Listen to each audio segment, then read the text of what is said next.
right, welcome to the Platinum Business Break. We're so glad you're here. The Platinum Business Break is sponsored by Platinum Business Consulting.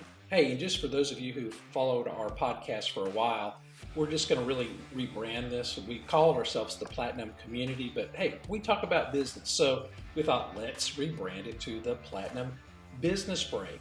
That way, it may attract some more people. And we always talk about business, so it makes sense. Anyway, we're going to cover, maybe some top headlines for the day or for the week. We'll also cover some controversial topics, and I'll have an occasional guest on the show. We'll talk about those topics or kind of what's happening in business. So anyway, this is really meant to be fun, light, and just, again, a break from your business week. So that's what it is. It's the Platinum Business Break. Hey, and I'm going to jump in today. We're going to do just some headlines that caught my attention this weekend. And today is October 23rd. It's a Sunday, and I was perusing the internet and found various topics that I thought, that's interesting. I think I'll pass on to our group, our people, our peeps. Okay. The first one that caught my attention was Dateline, October 17th, 2022. And the title is called Detoxing from a Bad Job. And again, the source on that is Melody Wilding with a Harvard Business Review. Again, the title was Detoxing from a Bad Job. Wow, I can relate to that. Who has had a terrible job or terrible experience? And it's like, it's taken you years to get over that bad experience. Anyway, I can relate to that. I think most of us can. So here's a couple of highlights from the article I'm just going to read. Escaping the onslaught of stress that comes from working in a dysfunctional situation can be a boon to your well-being. Preach it, sister. But fully letting go to the effects of a toxic workplace can be difficult. And again, this is the article with Melody Wilding. She goes on to say, in my work as an executive coach, I've witnessed countless intelligent, capable professionals struggle to recover from the unpredictability, fear-mongering, even the bullying they endured. They sometimes carry hyper-vigilance and reactivity into their next role, which affects their performance and enjoyment. Hey, I can't argue with that. So here's a couple of things that she pointed out to kind of combat that. Number one, you got to find closure. The article continues, you may harbor resentment towards those who mistreated you, or perhaps you could replay situations and conversations over and over in your head, wondering what you could have done or said differently. True, I can't argue with that either. So again, find closure in that situation. Again, I talked to many people, especially recently, who've either been laid off or with the specter of being laid off, found new jobs, and they're carrying a lot of baggage with them. Yeah, so the advice here is find closure, let it go so you can enjoy your next job, right? So again, the article goes on to say a few more things about take control what you can, plan for triggers. What's going to trigger you in your new job? Maybe some behaviors you recognize from your old job.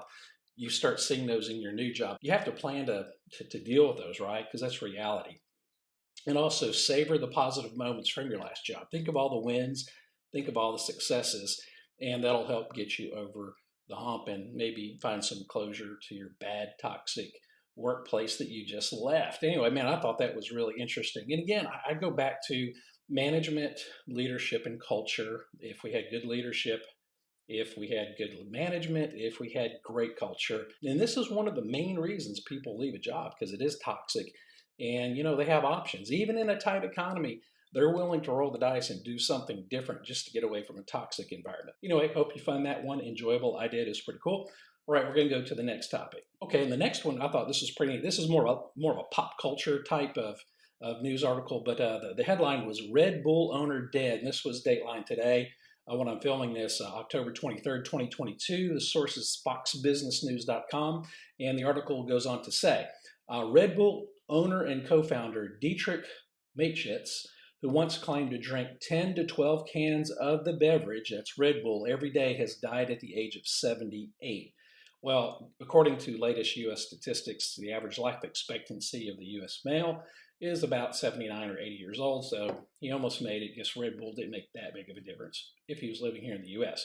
Mateschitz accrued an estimated fortune of $24.65 billion, wow, throughout his career, and was widely known as the richest man in Austria, Reuters reported on Sunday. He passed away following a battle with cancer on Saturday. He built the Red Bull brand from merely an energy drink to the multi-billion-dollar cultural giant that it is today, sponsoring high-octane sports, events, both fringe and mainstream, across the globe. The article continues. Red Bull first entered the global markets in 1987 after modifying the recipe for a Thai energy, as in Thailand, Thai energy drink, but the company wouldn't break into the U.S. market until 1990. And I didn't realize that Red Bull had been around that long, but I'm not a consumer of energy drinks, so that would make sense. But for those of you who drink Red Bull, it's been around since the 90s in the U.S. While the company had a rocky start, it soon entered a stride and enlisted an Austrian marketing company that eventually coined the company's famous slogan, Red Bull gives you wings, according to Reuters news agency. So today, the company sells nearly 10 billion cans annually, which a third of that is sold in the U.S. That's pretty amazing. Well, anyway, rest in peace, Dietrich, and hopefully you got your wings. That's all I'm saying. Okay, we're going to go on to the next article that caught my attention this weekend. And I thought this is pretty neat because I'm planning some travel coming up, and I think most of us, especially in business, we're doing the occasional airfare, or some of us may be, warriors. We're air warriors. We're always on an airplane. And the headline is this: cheap airfares are hard to find, and it might not get much easier in 2023. And this was by Leslie Josephs on CNBC.com. So the article says, between staffing shortages, aircraft delays, and airlines' conservative schedules after costly travel meltdowns, available seats are limited. Airlines are also passing along higher fuel prices and other costs to customers, keeping ticket prices elevated. But travelers, at least so far, are still willing to pay the price. Here's a quote from Scott Keys, founder of Flight Deal, a site Scott's Cheap Flights. He says, holiday flights are going to be expensive once again. The pricing power has shifted back to the airlines for the winter holiday travel. So those of you who fly, it's going to be expensive. In fact, I kind of did a little check on my own, just compared a flight that I took almost a year ago. It's almost 50% higher than it was a year ago, with kind of the same booking. I always try to book early, about 3-4 weeks or more early to get a good deal. So anyway, that's interesting, I thought. So airfare is going to go up, so you're going to have to plan accordingly to your budget, your travel budgets for 2023. All right, next article I found, last one here, and this is again, more pop culture. The headline is, Elon Musk may cut 75% of Twitter jobs. For those of you who might have just lived under a rock for the last few years, may or may not know that Elon Musk, of Tesla fame, he's going to, not the band Tesla for all my 80s friends, but the Tesla, the EV, electric vehicle, he's buying Twitter. And apparently, long story short, he's going to buy it, wasn't going to buy it. Now it looks like it's back on again. He's going to buy it. So the headline says, Musk may cut 75% of Twitter jobs. So the article says, Twitter is likely to shed a significant portion of its workforce as it plans to pare back its payroll by $800 million by the end of 2023, according to documents obtained by the Washington Post. While the cuts are likely, whether Tesla CEO Elon Musk's takeover goes through or not, Musk told investors that he would get rid of 7,500 Twitter workers, that's about 75% of the staff, leaving a skeleton team of 2,000 employees. Following the report, Twitter General Counsel Sean Edgett told employees that the company is not planning layoffs. Musk's $44 billion purchase of the social media platform is expected to close by Friday, October 28th. So that's interesting. Anyway, all right, now we're going to wrap this up with, and that's not necessarily a news article, but I think a lot of us, again, in business, we're aware of, are we in a recession? Are we not in a recession? Is a recession coming up? I personally think we're kind of in one. I think 2023 might be kind of tough, might be kind of dicey depending on politics. But this last thing I wanted to cover, it was a headline on LinkedIn News, and this was by Bobby Armstrong. Layoffs latest, companies making the cut. And again, I'm just going to kind of read through a few of the companies. Say layoffs have been at the forefront of the turbulent 2022 for U.S. workers, thanks primarily to the shadow of a potential recession. Cuts by tech companies. Crunchbase News says 42,000 tech workers were laid off through mid-September. And that has kind of taken over the headlines, but no sector has gone unaffected.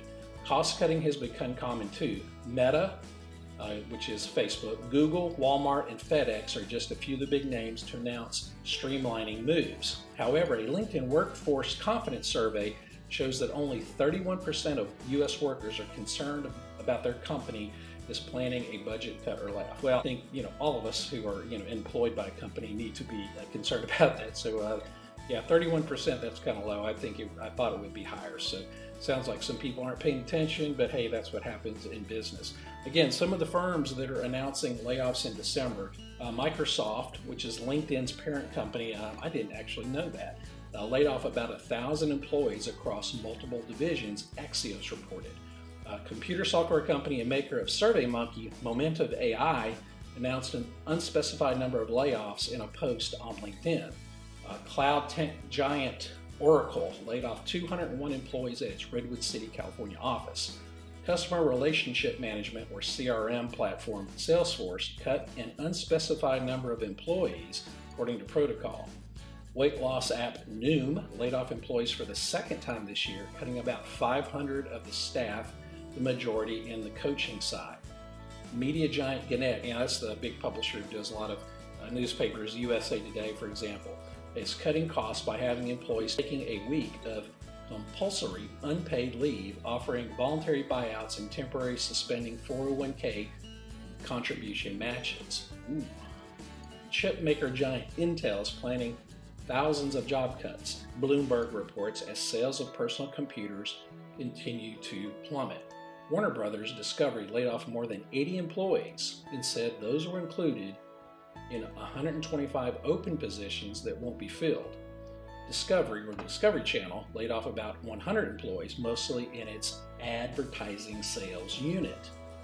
General Electric is slashing hundreds of jobs as its onshore wind turbine unit in the U.S., according to anonymous sources. Oh, and the poor Peloton, that was kind of the cool thing during the pandemic, but Peloton is now cutting staff for a fourth time this year, the latest round affecting about 500 employees, or 12% of its workforce. San Francisco-based digital document signing platform DocuSign cut 9% of its staff, about 670 employees. Wells Fargo laid off 36 workers and has cut more than 400 staff in its home mortgage division in central Iowa since April. And again, that would make sense since the housing market with interest rates and all that is kind of going the other direction. And lastly, the Gap, again, retailer The Gap cut 500 corporate positions. Anyway, that's kind of a roundup on the latest layoffs. So hopefully you're not part of that. If you are, you got to get on LinkedIn, you got to get your resume up, and you got to get busy. Hey, maybe start your own business. That's not a bad idea either. Anyway, that's the latest. So I hope you enjoyed kind of our rebranding, the Platinum Business Break. Again, next time I may have a guest and may have a controversial topic we'll cover. Anyway, we're going to try to keep these fairly short. Again, this is just a business break, just to keep you updated on a few interesting news items that I'm following or that caught my attention for the week, and hopefully they did yours too as well. Anyway, again, thanks for listening. Thanks for watching if you're watching on YouTube, and we hope you have a great week, and we will see you next time. Bye.